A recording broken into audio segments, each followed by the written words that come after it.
Bulletin sponsored by उत्तम Singh academy Rewa. नमस्कार, Vindhya times में आपका स्वागत है। आज की बुलेटिन की खबरों के साथ हाजिर हुए हैं। पहली खबर पर नजर डालते हैं। जूनियर डॉक्टरों के द्वारा हड़ताल किए जाने पर मध्य प्रदेश हाईकोर्ट के दखल के बाद जूनियर डॉक्टरों में आक्रोश और बढ़ गया है। जूनियर डॉक्टर कोर्ट के आदेश को भी मानने से इनकार कर दिए हैं।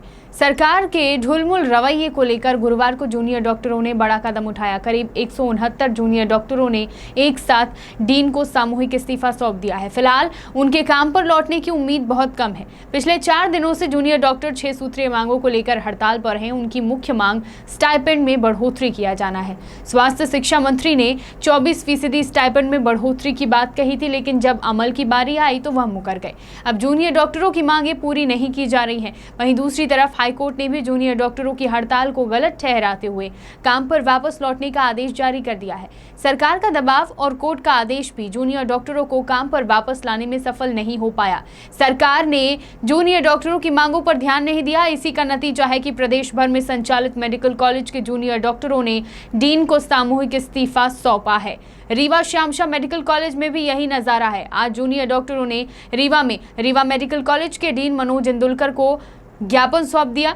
इस दौरान जूडा ने कोविड ड्यूटी के दौरान जान गंवाने वाले साथी की याद में शोक सभा का भी आयोजन किया। शहीद श्यामशाह की मूर्ति के सामने कैंडल मार्च निकाला। इस दौरान जूनियर डॉक्टरों ने प्रशासन और शासन से मांग की है कि उनकी मांगों को जल्द से जल्द पूरा करें, जिससे मरीजों की सेवा में वह फिर से जुट सके। जूनियर डॉक्टरों की हड़ताल और मांगों का समर्थन नर्सेज एसोसिएशन ने भी किया है। मुख्यमंत्री के नाम पत्र लिखकर जल्द से जल्द जूनियर डॉक्टरों की मांगों को पूरा करने की मांग की गई है। कोरोना वायरस की दूसरी लहर ने देश और प्रदेश को बुरी तरह प्रभावित किया है। न सिर्फ महामारी से देश में लाखों जानें गईं, बल्कि इसका असर आर्थिक गतिविधियों पर भी पड़ा। आज कोरोना संक्रमण पर काबू पाने के लिए सरकार के द्वारा चलाई जाने वाली योजनाओं पर सवाल खड़े करते हुए कांग्रेस पार्टी के नेता राज्यसभा सांसद राजमणि पटेल ने राष्ट्रपति के नाम ज्ञापन सौंपा है और ज्ञापन के माध्यम से मांग की है कि कोरोना से लड़ाई में सरकार अपनी तमाम योजनाओं पर पारदर्शिता लाए। साथ ही ज्ञापन के माध्यम से टीकाकरण की संख्या को बढ़ाने की भी मांग की गई है। राज्यसभा सांसद ने कहा है कि अगर इसी रफ्तार से टीकाकरण होता रहा तो ऐसे में साल भर टीकाकरण में लग जाएगा। वहीं कोरोना वायरस अपना रूप बदल कर आ रहा है और कोरोना वायरस की तीसरी लहर भी आ सकती है। इसके साथ ही टीका की कीमत को लेकर भी सवाल खड़े किए गए। राज्यसभा सांसद ने कहा कि केंद्र को अलग दर में टीका मिल रहा है, जबकि राज्य सरकारों को अलग दर में टीका दिया जा रहा है। वहीं प्राइवेट हॉस्पिटल्स में टीके की कीमत अलग है। इसके साथ ही मांग की गई है कि गरीबों को मुफ्त में टीका लगाया जाए, जिससे जल्द से जल्द पूरी आबादी को टीका लग सके। एक और जहां कोरोना महामारी के साथ साथ अन्य बीमारियों से जूझते हुए मरीज अस्पतालों की ओर रुख कर रहे हैं, वहीं दूसरी ओर जूनियर डॉक्टरों की हड़ताल पर जाने की वजह से अस्पताल में मरीजों को समय पर इलाज नहीं मिल पा रहा है। आज सुपर स्पेशलिटी हॉस्पिटल में भी मरीजों को परेशान देखा गया। आलम यह है कि पिछले 3 दिनों से लगातार मरीजों की पट्टी भी उनके परिजनों को ही करनी पड़ रही है। साथ ही मरीजों को समय से उपचार नहीं दिया जा रहा है और कई ऐसे मरीज हैं जो डॉक्टरों के लिए भटक रहे हैं। यहाँ तक कि एक गंभीर मरीज जिनका नाम अनीता दिया है, उनका ऑक्सीजन लेवल 35 है।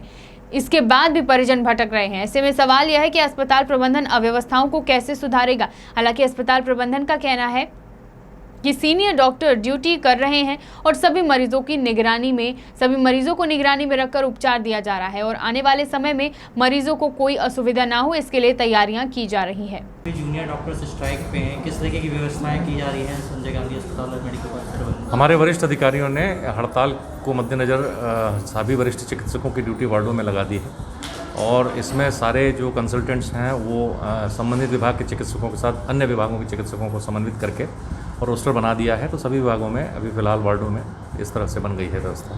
सर ओपीडी भी जैसे लगती है तो प्रभावित ना हो, इसके लिए कैसी व्यवस्था है? देखिए, ओपीडी में तो पहले भी सीनियर चिकित्सक हमेशा से बैठते थे, तो वो अभी भी बैठ रहे हैं। जूनियर चिकित्सक उपलब्ध नहीं है वहाँ जो ओपीडी में उस समय इनकी मदद के लिए, लेकिन वरिष्ठ चिकित्सक अपना काम अपनी जगह पर कर रहे हैं, तो मरीजों को सबको देख रहे हैं वो अपने अपने विभागों में। जैसे मौसम भी बदल रहा है और इस दौरान मरीजों की बढ़ने की संख्या भी रहती है, इसको क्या फिर आगे क्या व्यवस्थाएं की जाएगी? जैसे जैसे मरीज आते जाएंगे हमारे आवश्यकता अनुसार हम व्यवस्था करेंगे। मुझे आशा है कि ये हड़ताल बहुत लंबी नहीं चलेगी, हो सकता है जल्दी खत्म हो जाए। अब ये तो हम नहीं कह सकते कब खत्म होगी, पर हमारी तैयारियाँ हैं उसके लिए।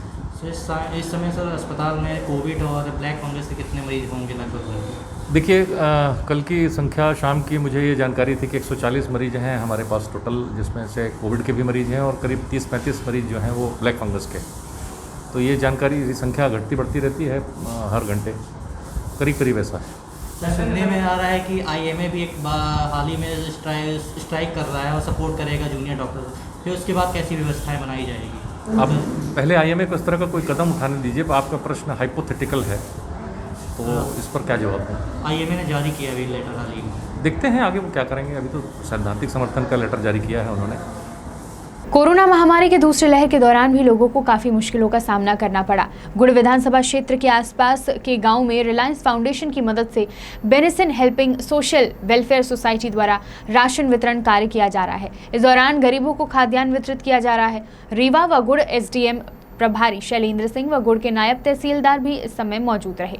जानकारी में बताया गया कि गुड़ सामुदायिक स्वास्थ्य केंद्र के पास मंगल भवन में शिविर लगाकर खाद्यान्न वितरित किया जा रहा है। साथ में लोगों को मास्क और सैनिटाइजर भी दिया गया। सिंगरौली जिले में जमीनी विवाद के चलते दो सगे भाइयों में इतनी रंजिश बढ़ गई कि छोटे भाई ने बड़े भाई की कुल्हाड़ी से काटकर हत्या कर दी। पुलिस ने भाई और पिता को इस मामले में गिरफ्तार किया है। सिंगरौली जिले के कोतवाली थाना क्षेत्र में आने वाले परसौना गाँव में बीती रात दो सगे भाइयों में विवाद हो गया। असल में जमीन के एक छोटे से टुकड़े से रास्ता बनाने के लिए दोनों भाइयों में विवाद इतना बढ़ गया कि हाथापाई तक बात आ गई। इस दौरान छोटे भाई जयशंकर ने बड़े भाई उमाशंकर पर कुल्हाड़ी से हमला कर दिया। इस हमले में उमाशंकर की मौके पर ही मौत हो गई। सूचना के बाद पहुंची कोतवाली पुलिस ने मृतक की पत्नी के बयान के आधार पर जयशंकर, दो अन्य लोगों पर हत्या का मामला दर्ज कर गिरफ्तार किया है। सिंगरौली से पुष्पलेश द्विवेदी की रिपोर्ट।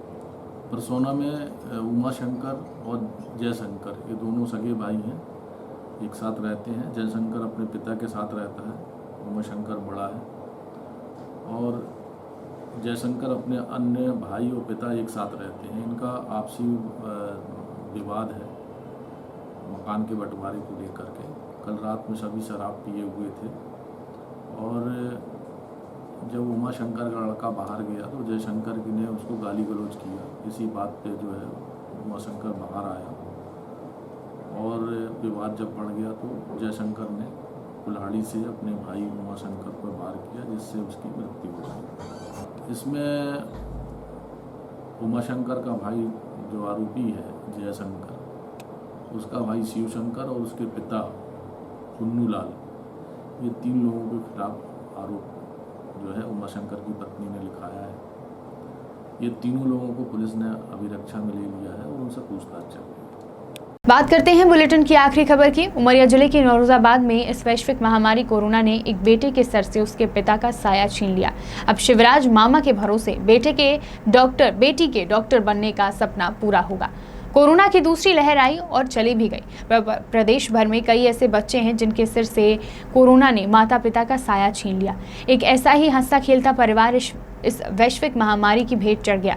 उमरिया जिले के नौरोजाबाद नगर में निवासरत एक परिवार में किडनी फेलियर ने 1 वर्ष पहले ही शिवाली और आलोक के सर से मां का साया छीन लिया था और 1 साल भी पूरा नहीं हो पाया कि वैश्विक महामारी कोरोना ने पिता का साया भी सर से छीन लिया। पिता संजीव रॉय के निधन के बाद घर में कमाने वाला कोई नहीं है। संजीव छोटा मोटा काम कर अपना परिवार चलाते थे। बच्चों के मामा सुरेश मजूमदार ने बताया कि शिवाली कक्षा 6वीं में है और आलोक कक्षा 5वीं में। संकट की इस घड़ी में बच्चे की परवरिश करना किसी चुनौती से कम नहीं है। पहले मां अर्चना रॉय और पिता संजीव ने खुली आंख से जो सपने बच्चों के लिए देखे थे, अब उन सपनों को उड़ान सरकार की मदद से मिल पाएगी। शिवाली ने बताया कि उनकी मां और पिताजी दोनों कोरोना की भेंट चढ़ गए और अब वो डॉक्टर बनकर समाज की सेवा करना चाहती है।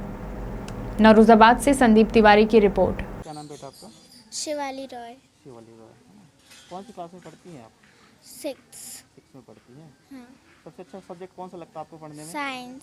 साइंस अच्छा लगता है। हाँ। अच्छा, बड़े क्या बनेंगी आप, ये बताइए? डॉक्टर बनेंगी। अच्छा। क्यों बनेंगी डॉक्टर आप बड़े होकर के, ये बताइए? क्योंकि मेरे पापा मम्मा का सपना है कि मैं डॉक्टर बनूं और मेरा भी। अच्छा। और मेरे दादाजी भी डॉक्टर थे, इसलिए मैं भी डॉक्टर बनना चाहती हूँ। अच्छा, तो डॉक्टर बनेंगी, फिर क्या क्या करेंगे आप जब डॉक्टर बन जाएंगी, तो बताइए? सबका इलाज करूँगी फ्री में। फ्री में इलाज करेंगी। हाँ। क्या नाम बेटा आपका? आलोक कुमार रॉय। कौन सी क्लास पढ़ते हैं आप? 5th। 5th पढ़ते हैं। कौन से स्कूल में पढ़ते हैं? Saint Joseph. कहाँ? बचारपुरा। बजारपुरा में। अच्छा, आप पढ़ लिख के क्या बनना चाहती है बताइए आप? मैं साइंटिस्ट बनना चाहती हूँ। साइंटिस्ट। साइंटिस्ट बनेंगे? है ना, क्यों बनेंगे साइंटिस्ट भाई? क्या करेंगे साइंटिस्ट बन के? एक्सपेरिमेंट्स। एक्सपेरिमेंट्स करेंगे, है ना। तो कहाँ से प्रेरणा मिली आपको साइंटिस्ट बनने की, मुझे ये बताओ आप। मेरी मम्मी चाहती थी कि मैं साइंटिस्ट बनूं, हम्म। तो मैं बनूंगा। मेरी मम्मी की इच्छा पूरी करूंगा मैं। विंध्य की तमाम खबरें लेकर कल फिर हाजिर होंगे। देखते रहिए विंध्या टाइम्स। बहुत बहुत धन्यवाद।